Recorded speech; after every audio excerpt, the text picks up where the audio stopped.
Hello and welcome back students. आज के इस वीडियो के अंदर मैं आपको एक बहुत ही प्रैक्टिकल एप्लीकेशन कंपाउंड इंटरेस्ट के फॉर्मूला का दिखाने वाला हूँ, जो है पॉपुलेशन ग्रोथ एंड डेप्रिसिएशन। इससे पहले कंपाउंड इंटरेस्ट के और भी एक दो वीडियोस अपलोड हो चुके हैं, तो अगर आपने वो नहीं देखे हैं तो आई वुड रिक्वेस्ट आप पहले वो देख लीजिए ताकि ये एप्लीकेशन का वीडियो आपको अच्छे से समझ में आ जाए। Alright, so let's begin. Population growth क्या होता है? It is a study of growth of population of any living species whose growth rate is may be fixed और वेरिंग। यानी कि कोई भी एक सर्टेन रीजन के अंदर किसी भी लिविंग ऑर्गेनिज्म का, यानी कि इंसानों का हो सकता है, बर्ड्स का हो सकता है, एनिमल्स का हो सकता है, किसी भी चीज का, तो वो ग्रोथ वो कितने साल में कितना ज़्यादा पॉपुलेशन बढ़ा रहे हैं, उसकी स्टडी को पॉपुलेशन ग्रोथ कहते हैं। ठीक है, और ये पॉपुलेशन ग्रोथ स्टडी भी हो सकता है और वेरिंग भी हो सकता है। स्टडी मतलब क्या कि वो हर साल एक फिक्स परसेंटेज से बढ़ता है। जैसे कि अगर आज 100 उसका पॉपुलेशन है तो नेक्स्ट ईयर उसमें 10% इंक्रीमेंट होगा, उसके बाद के ईयर भी 10% ही होगा। और कुछ ऐसे भी ग्रोथ हो सकते हैं जिसके अंदर ये चीज़ फिक्स नहीं है। अगर आज 10% हो रहा है तो नेक्स्ट 12% हो सकता है, उसके बाद के ईयर में 15% हो सकता है, and so on. So it can be a fixed growth और अ वेरिंग ग्रोथ, दोनों में से कैसे भी हो सकता है। This study helps in organizing the population and to make plans according to it. ठीक है, तो अगर गवर्नमेंट को ये चीज़ पता हो कि कौन से रीजन के अंदर पॉपुलेशन किस हिसाब से ग्रो कर रहा है, तो वो उस रीजन के लिए अच्छी अच्छी स्कीम्स निकाल के आ सकते हैं, प्लान कर सकते हैं कि वहाँ पे कैसे प्रोजेक्ट्स डेवलप करना है, कैसे उस रीजन को डेवलपमेंट देना है।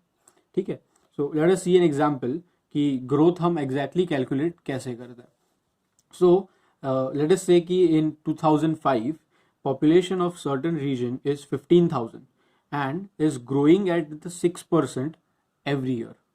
ठीक है, 15,000 उसका पॉपुलेशन है 2005 में अंदर, और हर साल वो 6% के रेट पे ग्रो हो रहा है।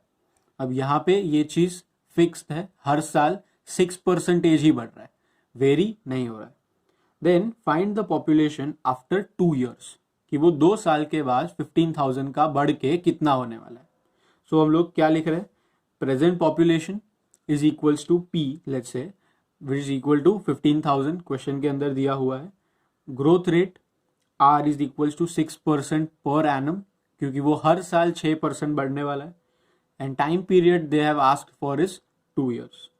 सो पहले साल की अगर हम लोग देखें पॉपुलेशन, तो वो 15,000 तो होगी, और उसके अंदर उसके 6% ग्रो हो जाएंगे, यानी कि 15,000 प्लस 6% ऑफ 15,000 जो आता है 15,900। यानी कि पहले साल के स्टार्ट पे जो पॉपुलेशन 15,000 थी, एंड तक जाते जाते वो 15,900 हो जाएगी।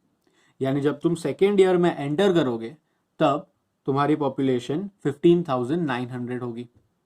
तो ड्यूरिंग द सेकेंड ईयर फिर से वो 6% ग्रो कर जाएंगे, यानी कि अब 15,900 में उसके 6% का ग्रोथ, विच इज 16,854।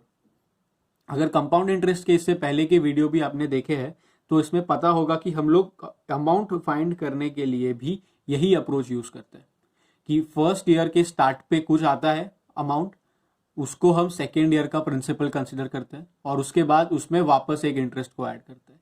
तो this process is very similar, or I would say exactly similar to the calculation of compound interest.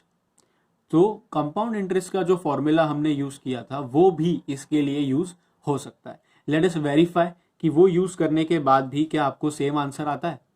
So let अस से द पॉपुलेशन आफ्टर 2 years, जहाँ पे हम कंपाउंड इंटरेस्ट में बोलते थे अमाउंट आफ्टर 2 years, यहाँ पे हमने बोला है population after 2 years is equals to P times 1 plus R upon 100 whole raise to N। Of course यहाँ पे P क्या होगा? द प्रेजेंट पॉपुलेशन, जहां से आपने स्टार्ट किया था। So that is equal to 15,000, R is 6 and N is 2। यहाँ पे LCM लिया तो ये हो जाएगा 100 प्लस 6, यानी कि 106 divided by 100 the whole square, and upon solving you can see कि ये वैल्यू भी वही आ रहा है जो हमारे पहले वाले कैलकुलेशन से आ रहा था। ठीक है, समझ में आ रहा है ये चीज। तो यहाँ पे हम कोई कंपाउंड इंटरेस्ट या अमाउंट फाइंड नहीं कर रहे, लेकिन कुछ ऐसे सिनेरियोज है यहाँ पे जैसे पॉपुलेशन ग्रोथ जिसमें calculation is exactly similar to the compound interest calculations. तो इस वजह से हम लोग कंपाउंड इंटरेस्ट के कुछ फंडामेंटल चीज यहाँ पे अप्लाई कर सकते हैं, जैसे कि इसका फॉर्मूला। Getting it? सो देखते हैं इसके आगे का एक एग्जाम्पल मैं आपको सॉल्व करके दिखा देता हूँ, तो आपको अच्छे से ये चीज समझ में आ जाएगी। क्या दिया हुआ है? The population of a town increases by 20% per year if its present population is 2,16,000, then find population 2 years later and the population 2 years ago. ठीक है, तो लेट अस से प्रेजेंट पॉपुलेशन को हमने कुछ अज्यूम कर लिया है। Let present population is equals to P, which is given as 216,000 and population 2 years later को हम बोलते हैं P2, let's say population after 2 years। तो अगर कंपाउंड इंटरेस्ट का सेम फंडा यहां पर लगाया जाए तो can I have P2 is equals to P into 1 plus R upon 100 whole raised to 2। Formula क्या था? A is equals to P into 1 plus R upon 100 whole raised to N। ये अमाउंट है, अमाउंट आफ्टर 2 years, क्योंकि यहाँ पे population है इसलिए A की जगह पे हमने P वर्ड यूज किया है, P लेटर यूज किया है, और N 2 बोल दिया है क्योंकि हमें 2 साल के बाद का वैल्यू चाहिए। सो क्या आता है यहाँ पे? Substitution. P present population is 216,000 multiplied by 1 plus कितने रेट पे हो रहा है? 20% होल रेज टू 2। ये कैंसल होके सीधा क्या हो सकता है? 5 जा। So this is 216,000 into 1 plus 1 upon 5 the whole square. 1 plus 1 upon 5 का जब आप एलसीएम लोगे तो आपको क्या मिलने वाला है? It will be 6 upon 5 the whole square. तो this is 6/5 and 6/5 upon cancellations and calculations you will get 311,040। ठीक है, तो ये आ गई आपकी 2 साल बाद की पॉपुलेशन, यानी कि जो पॉपुलेशन अभी 2,16,000 है, 20% ग्रोथ रेट पे हिसाब से 2 साल के बाद वो हो जाएगी 3,11,040। ये क्वेश्चन का फर्स्ट पार्ट था कि प्रेजेंट पॉपुलेशन से फ्यूचर पॉपुलेशन अगर ढूंढना है तो हम कैसे कर सकते हैं। ठीक है, क्वेश्चन के सेकेंड पार्ट में उन्होंने ये पूछा है कि what will be the population 2 years अगो, यानी कि अब हमें उसकी फ्यूचर पॉपुलेशन नहीं चाहिए, हमें उसकी पास्ट पॉपुलेशन चाहिए। तो ये तो प्रोसेस ही पूरा उल्टा हो जाएगा। हमको क्या पता है कि प्रिंसिपल से अमाउंट तक कैसे जाए? करेक्ट, प्रिंसिपल हमेशा छोटा होता है और अमाउंट हमेशा बड़ा होता है। तो ये फॉर्मूला यहाँ पे वर्कआउट हो गया, क्योंकि यहाँ पे प्रेजेंट पॉपुलेशन कम होगी और फ्यूचर पॉपुलेशन, क्योंकि पॉपुलेशन ग्रो कर रही है तो फ्यूचर में वो पॉपुलेशन बड़ी होगी। तो हम एग्जैक्टली वही फॉर्मूला जो कंपाउंड इंटरेस्ट में यूज किया था वो डायरेक्टली उठा के लगा दिए। लेकिन सेकेंड केस के अंदर हमें पास्ट पॉपुलेशन चाहिए जो ऑफकोर्स प्रेजेंट पॉपुलेशन से कम होने वाली है, राइट? तो यहाँ पे ये मत समझ लेना कि पास्ट में जाना है तो बस ये फॉर्मूला में प्लस का माइनस कर दोगे तो वो पॉपुलेशन कम हो जाएगी। नहीं, ये चीज गलत है। यहाँ पे हम लोग इस फॉर्मूला को सिर्फ थोड़ा सा मॉडिफाई करेंगे। लेट अस से प्रेजेंट पॉपुलेशन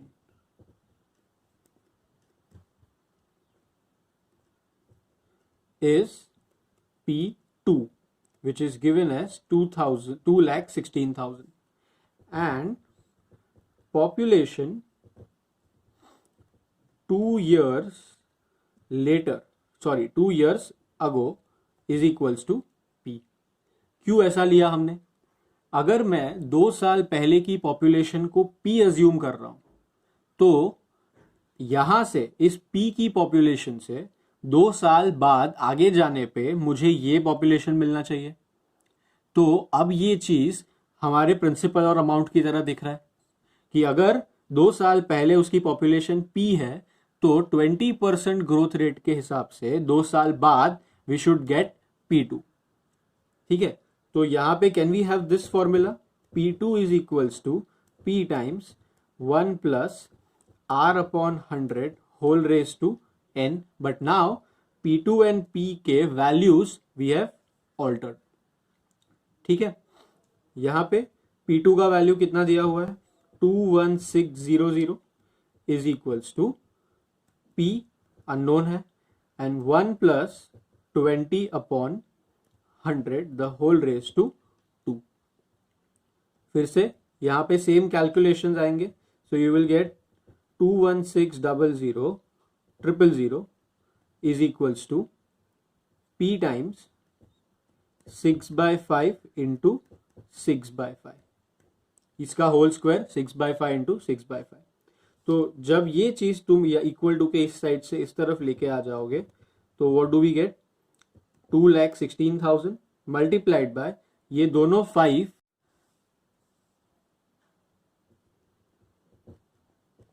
ऊपर आ जाएंगे और ये दोनों 6 नीचे चले जाएंगे and this will be equal to P। 6 6 36 and 36 6 216, 5 5 25, 25 6 150 and 3 zeros। So P का वैल्यू हमको मिला 1,50,000। सो 2 साल पहले वो पॉपुलेशन 1,50,000 होनी चाहिए थी, जिसमें 20% ग्रोथ रेट के हिसाब से आज प्रेजेंट डे पे उसकी पॉपुलेशन 2,16,000 होनी चाहिए और आज से 2 साल बाद फ्यूचर में उसकी पॉपुलेशन 311,040 हो सकती है। ठीक है, सो यहां से हम 2 जनरलाइज्ड फॉर्मूला निकाल सकते हैं that future value is always equal to present value times 1 plus growth rate upon 100 raise to n। और दूसरे केस में we can have a general formula और general approach that present value is equals to past value times 1 plus growth rate upon 100 raise to n। ठीक है, ये चीज समझ में आ रहा है? चाहिए तो कहीं पे लिख दो ये चीज क्या होने वाला है। Future value is equals to present value times 1 plus R upon 100 raise to n। ये इस केस का जनरल फॉर्मूला है जहां पे प्रेजेंट वैल्यू से आपको फ्यूचर वैल्यू ढूंढना है। ठीक है, और दूसरे वाले केस के अंदर क्या आता है, पास्ट वैल्यू और प्रेजेंट वैल्यू के बीच का रिलेशन है। तो यहां पे हम लोग क्या लिख सकते हैं, present value will be equal to past value times 1 plus R upon 100 whole raise to n। ठीक है, तो ये दोनों चीजें नोट डाउन करके रख लो, काफी ज्यादा काम वाली चीज है ये। Okay, moving on, let us now see what is depreciation. ठीक है, depreciation it is a process in which the value of product और गुड्स और population reduces with the time. ठीक है, पॉपुलेशन ग्रोथ में हमने क्या देखा था कि पॉपुलेशन बढ़ रही है एट सर्टेन फिक्स्ड परसेंटेज, हर साल वो बढ़ती रहती है। हो सकता है पॉपुलेशन कम भी हो रही हो, ऐसा भी हो सकता है। सो पॉपुलेशन या वैल्यू या गुड सर्विस का कोई भी आर्टिकल का वैल्यू कुछ भी अगर कम हो रहा है एट अ फिक्स्ड परसेंटेज तो हम उसको डेप्रिसिएशन के अंदर काउंट कर सकते हैं। फॉर एग्जाम्पल, अगर आपने आज कोई मोबाइल फोन खरीदा है, लेट्स से आईफोन खरीदा है 65,000 रुपीज का, और अगर उसके 6 महीने बाद भी अगर मैं उसे बेचने जाऊं तो उसकी रीसेल वैल्यू मुझे 65,000 तो कोई नहीं देने वाला है। करेक्ट, तो ये वैल्यू क्या हो जाती है, टाइम के साथ कम होती जाती है, और ये टाइम के साथ वैल्यू का कम होना इज कॉल्ड एज डेप्रिसिएशन। ठीक है, लेट अस सी अंडरस्टैंड कि ये किस हिसाब से वर्क होता है। सो सपोज एक मैन्युफैक्चरर है जो एस्टिमेट कर रहा है कि उसके मशीन की जो वैल्यू है वो डेप्रिशिएट कर रही है 15% हर साल, यानी कि आज उसके मशीन की जो वैल्यू होगी नेक्स्ट ईयर उसकी वैल्यू 15% कम हो जाएगी। ठीक है, now they are telling that find its original value if it has depreciated by ₹5,355 in second year. ठीक है, तो अगर सपोज हम लोग ये मान के चले कि मशीन की आज की वैल्यू, प्रेजेंट वैल्यू 100 रुपीज थी, तो उसमें 15% डेप्रिसिएशन हो गया नेक्स्ट ईयर के लिए, तो उसका वैल्यू कितना हो जाएगा? 15 लेस, यानी कि 85 हो जाएगा। और उसके बाद उस 85 का और 15% लेस उसके नेक्स्ट ईयर के अंदर होगा। ठीक है, सो let the original value of machine be ₹100 and for the first year the depreciation is 15% of that value which is 15। तो जब आप सेकेंड ईयर के अंदर एंटर करोगे, यानी कि फर्स्ट ईयर के एंड पे जब पहुंचोगे, तब आप मशीन की वैल्यू कितनी हो जाएगी? 100 माइनस 15 विच इज 85। ठीक है, सो सेकेंड ईयर के अंदर क्या आने वाला है? डेप्रिसिएशन 15% 85 का, जो कैंसिलेशन होके 51/4 आ रहा है। यानी कि ड्यूरिंग दी सेकेंड ईयर मेरे मशीन का वैल्यू 51/4 रुपीज रिड्यूस हो रहा है। लेकिन उन्होंने तो क्वेश्चन में क्या बोला था कि वो कितना रिड्यूस हो रहा है? 5355 रुपीज। तो यहां पे हम यूनिटरी मेथड लगा सकते हैं कि अगर 100 रुपीज वैल्यू था मशीन का और वो सेकेंड ईयर के अंदर 51/4 रुपीज रिड्यूस होता है, तो क्या ओरिजिनल वैल्यू के लिए वो 5355 रिडक्शन देगा? करेक्ट। तो यहां पे इस तरह से आप उसको देख सकते हो कि जब वैल्यू 100 रुपीज था तो सेकेंड ईयर का डेप्रिसिएशन वॉज 51/4। तो जब वैल्यू x होगा तब we can get 5355 by cross multiplying. We get the value of x as 100 into 5355 divided by 51/4 and upon simplification you get 42,000 rupees। ठीक है, समझ में आ रहा है ये चीज? सो जिस हिसाब से हम लोग कंपाउंड इंटरेस्ट के अंदर हर बार हर साल में उस इंटरेस्ट को ऐड करते जाते थे, यहां पे डेप्रिसिएशन को सब्ट्रैक्ट करते जाते हैं। ठीक है, तो ये चीज पूरी की पूरी एनालॉगस है, यानी कि सिमिलर है कंपाउंड इंटरेस्ट के कैलकुलेशन से, बस एक चीज का फर्क है, एडिशन हैज बिकम सब्ट्रैक्शन। तो जब इस चीज को मैं फॉर्मूला से सॉल्व करने की कोशिश कर रहा हूं, तो तब फॉर्मूला का वो जो प्लस है ब्रैकेट का 1 + R/100, सिर्फ वो चेंज हो जाएगा 1 - R/100 के अंदर, बाकी सब कुछ सेम है। ठीक है, सो जैसे पॉपुलेशन ग्रोथ के अंदर हम लोग ने दो फॉर्मूला देखे थे, एक future value and present value के बीच का, और दूसरा प्रेजेंट वैल्यू और पास्ट वैल्यू के बीच का। उसी के हिसाब से डेप्रिसिएशन के भी दो वैल्यू बन सकते हैं, present value and future value के बीच में, और प्रेजेंट वैल्यू और पास्ट वैल्यू के बीच में। ठीक है, सो इन जनरल अपने पास डेप्रिसिएशन और पॉपुलेशन ग्रोथ के लिए 4 फॉर्मूला है, दिख रहा है आपको, वीडियो पॉज करके कहीं पे नोट डाउन कर लो, बहुत इंपॉर्टेंट है ये। क्या क्या फॉर्मूला है अपने पास? Population after n number of years is present population times 1 + R/100 whole raised to n, and present population is population n years ago into 1 + R/100 whole raised to n. Future is equals to present times this bracket, and present is past times this bracket। ठीक है, depreciation के लिए भी same चीज है, बस bracket की sign change होती है। So value after n year is present value times 1 - R/100 whole raised to n, and present value is value at n years ago into 1 - R/100। ठीक है, समझ में आ रहा है ये चीज? लेट अस सी, एक ऐसा एग्जांपल लेते हैं जिसमें पॉपुलेशन ग्रोथ और डेप्रिसिएशन दोनों एक साथ हो रहा है, एक की सम के अंदर ये दोनों फंडे एक साथ क्लियर हो जाएंगे। देखते हैं क्या बोल रहे हैं क्वेश्चन के अंदर। The value of an article decreased for 2 years at 10% per year, and then in the third year it increases by 10%. Find the original value of the article if its value at the end of 3 years is 40095। ठीक है, अपने understanding के लिए हर एक year की value को कुछ symbol दे देते हैं। ताकि जब फॉर्मूला में सब्स्टिट्यूशन हो तो हम सिर्फ सिंबल्स का यूज करके फॉर्मूला सब्स्टिट्यूशन कर सकते हैं. सो लेट अस से वैल्यू ऑफ द आर्टिकल यानी original value of the article is ₹p. Value after 1 year it's P1, value after 2 years is P3 and value after 3 years is P3. ठीक है. So that is equal to 40095. ये question के अंदर दिया हुआ है हमको कि उसके आर्टिकल के प्राइस, उसके आर्टिकल का value at the end of 3 years is 40095. So we took P3 as 40095. ठीक है. तो अब मुझे यहां से यहां तक जाना है, यानी कि प्रेजेंट, अगर मैं P3 को प्रेजेंट वैल्यू समझता हूं, आज का टाइम समझता हूं, तो then I have to find the past values. ठीक है. बट यहां पे स्टेजेस हो रहे, मतलब सेकेंड और थर्ड ईयर के बीच में वो ग्रोथ हो रहा है, यानी पॉपुलेशन ग्रोथ जैसा हो रहा है, और सेकेंड से लेके ओरिजिनल तक वो डेप्रिशिएट हो रहा है.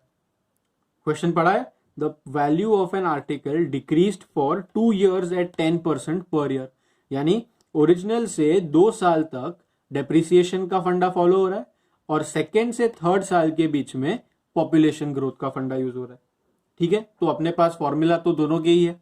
सो अगर मुझे थर्ड ईयर से सेकेंड ईयर का वैल्यू ढूंढना है और बीच में क्या हो रहा है, ग्रोथ हो रहा है, तो can I have the formula.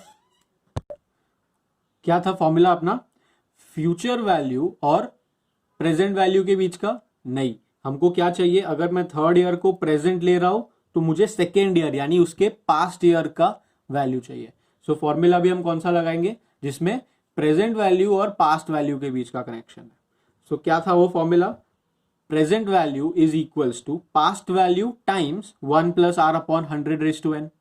तो सिंबॉलिकली अगर मैं यहां पे लिखूं तो present value is P3 should be equal to past value which is P2 times 1 + r/100^1. क्योंकि यहाँ पे प्रेजेंट और पास्ट के बीच में एक ही साल का गैप है. सो यहाँ पे नंबर ऑफ ईयर्स मैंने कितने ले लिया है, 1 ले लिया है. ठीक है. अब P3 का वैल्यू क्या दिया हुआ है, 40095 is equals to P2 times 1 +, अब सेकेंड और थर्ड ईयर के बीच में कितना ग्रोथ हुआ था, 10%. It increases by 10%. सो ये हो जाएगा 10/100^1. कैंसिलेशंस कर देंगे यहाँ पे और एलसीएम ले लेंगे तो हमको यहाँ पे मिल जाता है P2 × 11/10 और यहाँ पे तो 40095 पहले से ही है.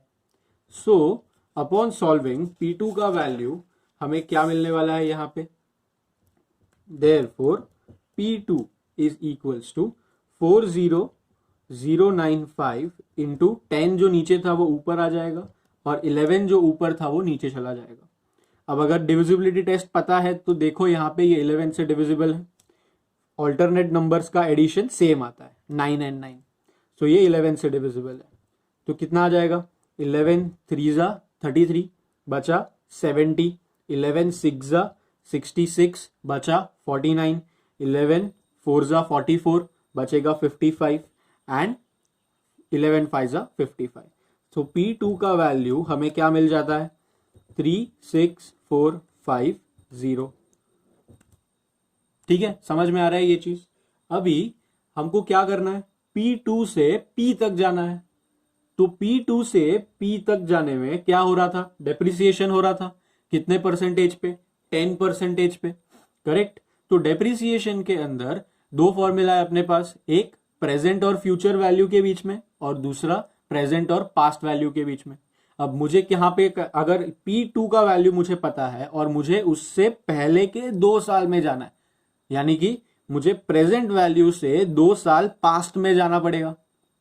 तो फॉर्मूला भी हम कौन सा लगाएंगे, जिसमें प्रेजेंट और पास्ट वैल्यू आती हो लेकिन डेप्रिसिएशन का, क्योंकि क्वेश्चन के अंदर उन्होंने बोला है पहले 2 साल 10% वैल्यू डिक्रीज हो रही है हर साल के लिए. ठीक है. सो फॉर P क्या हम बोल सकते हैं, that present value P2 can be equated to the past value which is p times 1 minus r upon 100 whole raise to 2। 2 क्यों आया? क्योंकि P2 और P के बीच में कितने साल का गैप था? 2 साल पीछे जाना था हमको। So we took n is equals to 2। Substitution करते हैं तो P2 का वैल्यू हमें मिल रहा है 36450 is equals to original value P times 1 minus 10 upon 100 whole raise to 2। So 36450 is equals to P times upon cancellations हमें यहाँ पे मिल जाएगा 1 माइनस 1 अपॉन 10। LCM लेके ये क्या बन जाएगा? 9 upon 10। So can we have 36450 is equals to P times 9 upon 10 का स्क्वायर, यानी कि 9 अपॉन 10 इंटू 9 अपॉन 10। इसको यहां पे लेके आ गए तो 36450 इंटू 10 हो जाएगा और ये दोनों के दोनों 9 नीचे आ जाएंगे और इधर बच जाएगा P। सो यहां पे कैंसिलेशन हो सकते हैं। 9 से कैंसिलेशन किया तो 9 4 जा 36, 0 9 5 जा 45। दूसरी बार 9 से जब कैंसिल करोगे तभी भी क्या आने वाला है? 9 4 जा 36, 45 बचेगा, 9 5 जा 45 and a 0। So final P का वैल्यू हमें क्या मिल जाएगा? 450 into 10 is equals to P। Therefore P is equals to 450 and 2 zeros, यानी कि उस आर्टिकल की ओरिजिनल वैल्यू क्या होनी चाहिए? 45,000। ठीक है, समझ में आ रहा है ये चीज? एक बार सम फिर से देख लेते हैं ताकि ये चीज एकदम से क्लियर हो जाए। डेप्रिसिएशन और पॉपुलेशन ग्रोथ दोनों के ये फॉर्मूला थे, इसको याद रखना, कहीं पे लिख के रखना ताकि जब जरूरत पड़े तभी उसको डायरेक्टली हम यूज कर सकते हैं। सो यहाँ पे हम लोग को क्या बोला था कि कोई आर्टिकल है, कोई मशीन है जिसका ओरिजिनल वैल्यू कुछ तो है, हमें अभी नहीं पता है, लेकिन 2 साल तक उसका वैल्यू डिक्रीज हो रहा है एट द रेट ऑफ 10% और फिर तीसरे साल के अंदर जाके उसका प्राइस इंक्रीज हो जाता है 10% तक। तो हमने अपने कन्वीनियंस के लिए पहले उनको सिंबॉलिकली डिफाइन कर दिया कि ओरिजिनल वैल्यू P, यानी हमें ढूंढना P है, value after 1 year is P1 and after 2 year is P2, और ये दोनों ही वैल्यू डेप्रिशिएट हो रही है, लेकिन P2 से P3 10% ग्रोथ हो रहा है। ठीक है, अब उन्होंने हमको P3 का वैल्यू दिया हुआ था तो हमने क्या किया? हम 1 साल पास्ट में चले गए, पास्ट में जाना है और इंक्रीमेंट हो रहा है यानी ग्रोथ हो रहा है, तो हम लोग ग्रोथ का वो फॉर्मूला लेंगे जिसमें प्रेजेंट और पास्ट के बीच का रिलेशन आता है, which is present value is equals to past value times 1 plus R upon 100 raise to n। और वो n क्या होगा? हमेशा आपके प्रेजेंट और पास्ट के बीच में जितने नंबर ऑफ ईयर्स का गैप है वो होगा।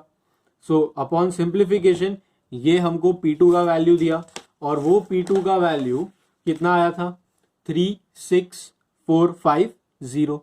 अब P2 से मुझे P जाना है, यानी 2 साल और पास्ट में ट्रैवल करना है, लेकिन विथ डेप्रिसिएशन, क्योंकि क्वेश्चन के अंदर बोला है पहले 2 साल वो क्या कर रहा है? डेप्रिशिएट कर रहा है। सो P2 से 2 साल पास्ट में जाएंगे तो डेप्रिसिएशन का वो फॉर्मूला लेना पड़ेगा जिसमें प्रेजेंट और पास्ट वैल्यू आ रही है। ठीक है, that is present value is equals to past value times 1 minus R upon 100 whole square. Again यहाँ पे नंबर ऑफ ईयर्स कितने होने वाले? उतने ही जितने इन दोनों के बीच में गैप होती है। ठीक है, एकदम परफेक्ट है, और इस पे सब्स्टिट्यूशन करके आपको सीधा उसका आंसर मिल जाता है। बहुत ही इजी है, प्रैक्टिस करिएगा इस टॉपिक के ऊपर, और अगर कोई भी क्वेश्चन ऐसा है जो डाउट में है तो आप उसको कमेंट सेक्शन के अंदर लिख सकते हैं, हम अपने अगले वीडियो के अंदर आपका डाउट सॉल्व कर लेंगे। Thank you so much.